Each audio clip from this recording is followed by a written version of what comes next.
আমাদের নির্বাচন অবৈধ, আমাদের সরকার অবৈধ, আমাদের প্রধানমন্ত্রী সহ সার্বিক ব্যবস্থাপনাটাই কি অবৈধ বলবো? বেগম খালেদা জিয়া বলেছিলেন, যেদিন এদেশে জনগণের সরকার প্রতিষ্ঠিত হবে সেই দিন এই সংবিধান ছুঁড়ে ফেলে দেওয়া হবে। সংবিধানের প্রতি সেই ভালোবাসা আমরা দেখাচ্ছি, বুকে টেনে নিচ্ছি। কেন? একটু পরে আমি বলতে চাইব, সংবিধানের যে অংশ আমার জন্য প্রযোজ্য আমি সেটিকে মেনে নিচ্ছি, যেটি আমার জন্য প্রযোজ্য নয় আমি সেটিকে সংবিধানকে আমরা ইগনোর করছি। সংবিধানের ৭২-এর ৩ অনুচ্ছেদে সংবিধানের মেয়াদকাল হবে ৫ বছর। আমরা সংসদের মেয়াদকাল হবে ৫ বছর। আমরা ২০১৯ সালে আমাদের নির্বাচন করার কথা, আমরা ২০২৬ সালের নির্বাচন কিভাবে করলাম? তাহলে এটা সংবিধান বিরোধী? তাহলে কি আমরা বলবো যে আমাদের সংবিধান অবৈধ, আমাদের নির্বাচন অবৈধ, আমাদের সরকার অবৈধ, আমাদের প্রধানমন্ত্রী সহ সার্বিক ব্যবস্থাপনাটাই কি অবৈধ বলবো? তাহলে তো আমরাও সে অবৈধ চক্রের মধ্যে আমরা আটকে যাচ্ছি। সংবিধানের ১২৩ অনুচ্ছেদ অনুযায়ী সংসদ ভেঙে যাওয়ার ৯০ দিনের মধ্যে নির্বাচন হওয়ার কথা ছিল। সেটা কি হয়েছে? সেটা হয় নাই। তাহলে এটি কোন সংবিধানের বলে আমরা নির্বাচন করলাম? মাননীয় স্পিকার, আমি মরহুম প্রেসিডেন্ট জিয়াউর রহমান, শহীদ প্রেসিডেন্ট জিয়াউর রহমানের গণভোটের কথা বলতে চাই।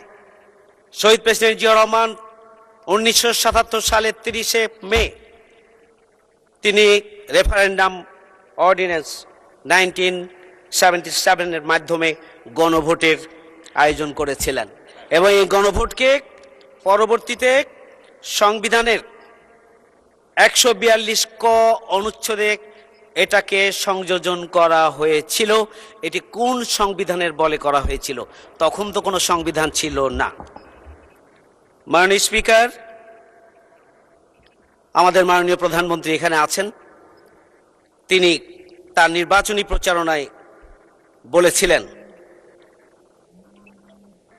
দলীয় প্রার্থীকে ভোট দেওয়ার পাশাপাশি হাঁ ভোটের পক্ষে দয়া করে একটি ভোট দেওয়ার জন্য গণভোটকে তিনি অন করেছিলেন। আজকে কোন কারণে গণভোটকে আমরা অন করছি না? এটি জনগণের মনে প্রশ্ন।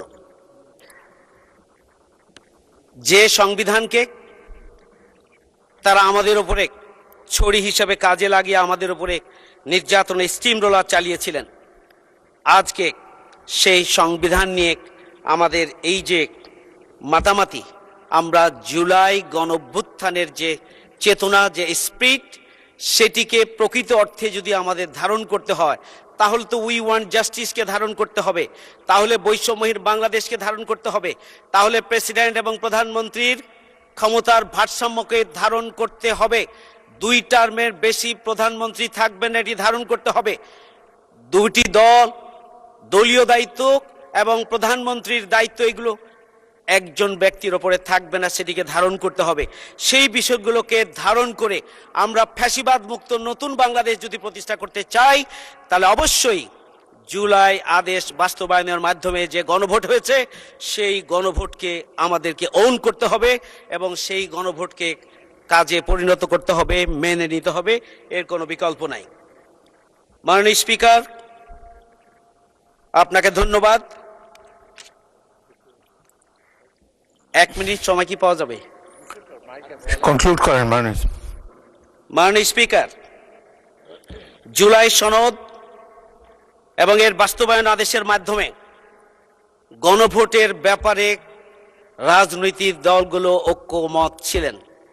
আজকে নির্বাচন হয়ে যাওয়ার পরে আমরা কেন সরকারি দলের মধ্যে এই ঐক্যমতের ভিন্নতা দেখছি?